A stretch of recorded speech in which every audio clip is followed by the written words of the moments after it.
Estamos en una nueva edición de Salud y Ciencia para Diario Puntal. Vamos a hablar con el doctor Gabriel Pauletti, jefe del Servicio de Neurocirugía de Instituto Médico Río Cuarto, que nos comenta acerca de la epidemia que no se habla, los traumatismos de cráneos principalmente ocasionados en la vía pública. Usted lo que plantea principalmente es a partir del traumatismo de cráneo, ¿no? Esa es la causa de esta afección que están viendo cada vez más seguido.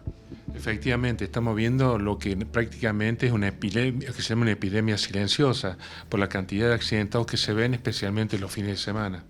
Bueno, esto es ustedes tienen números de la ciudad, pero es algo que afecta a todo el mundo, ¿no? Efectivamente, esto no solamente en la ciudad, sino en los países fundamentalmente subdesarrollados, países del tercer mundo, donde no hay ciertas prevenciones como en otros lugares.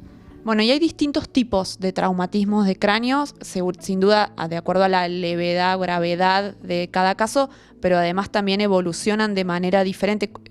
Ustedes apuntan a que los primeros minutos, segundos son cruciales. Efectivamente. Hay diferentes clases de trauma de cráneo. Tienes el trauma de cráneo leve, el moderado y el grave. El que normalmente ve el neurocirujano es el moderado y grave, pero muchas veces el trauma leve se puede transformar en un trauma grave. Bueno, ¿cómo son esos primeros segundos o minutos? ¿Qué hacemos si nos encontramos con un accidentado en la calle o si no, qué hace el profesional? La mayoría de las veces el que lo va a ver por primera vez va a ser el peatón. Entonces el peatón lo que tiene que llamar es un 911 para que en ese momento vaya una ambulancia y lo asista. Es fundamental eso, la asistencia por un sistema de emergencia. Hoy en Río Cuarto tenés un sistema de emergencia muy bueno que apenas tienes un accidente van y te socorren. Bien. ¿Cuántos de esos traumatismos llevan a la muerte del paciente o qué tiene que suceder para que eso pase?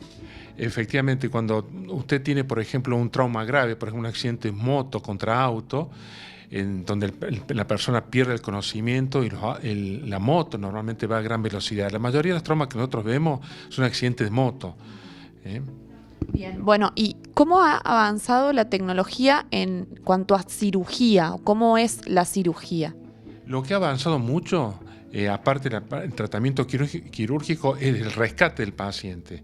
Usted tiene un muy buen sistema de emergencia que lo rescata el paciente, lo reanima el paciente, de ahí lo lleva a un centro adecuado para ese traumatismo de cráneo y ahí donde trabajan un grupo multidisciplinario de profesionales. Bueno, y en cuanto a secuelas, digo, son tratamientos largos, es una secuela que a lo mejor queda de por vida. ¿Cómo es o cuánto se recupera el paciente? Es un tema bastante delicado porque la mayoría de las veces son gente joven. Y la gente joven normalmente son por debajo de 40 años. Es la tercera causa de muerte que existe. Usted tiene primero el cáncer, después los ACV y en la gente por debajo de los 40 años la primera causa es el trauma de cráneo grave. Bien. Bueno, y digo, el profesional logra, porque son tratamientos largos, entablar un vínculo con el paciente. ¿Cómo es el abordaje? ¿O es un abordaje integral? ¿El paciente cambia su forma de vida? ¿Qué otros profesionales intervienen? Intervienen, para que puedan entender, cuando un traumatismo cráneoencefálico grave, intervienen más o menos entre 30 personas. Tienes el equipo de emergencia que los socorre, el equipo de rayos que le hace los estudios, el servicio de terapia intensiva que es fundamental, porque estos pacientes van a una terapia intensiva, después viene el servicio de neurocirugía que hace la intervención quirúrgica, trabajan neurólogos y después trabaja toda una parte de rehabilitación. Hay que reincorporarlo a la parte social del paciente.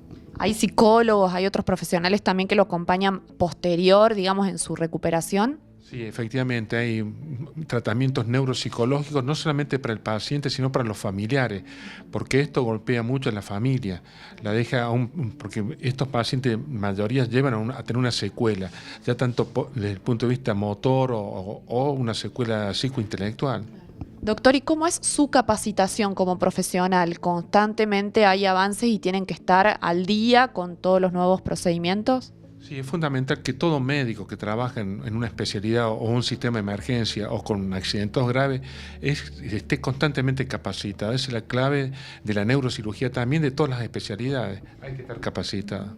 Bueno, y con este título que usted nos da, que es una epidemia silenciosa, ¿cuál sería el mensaje a la sociedad, sobre todo ese fragmento joven que son los más afectados?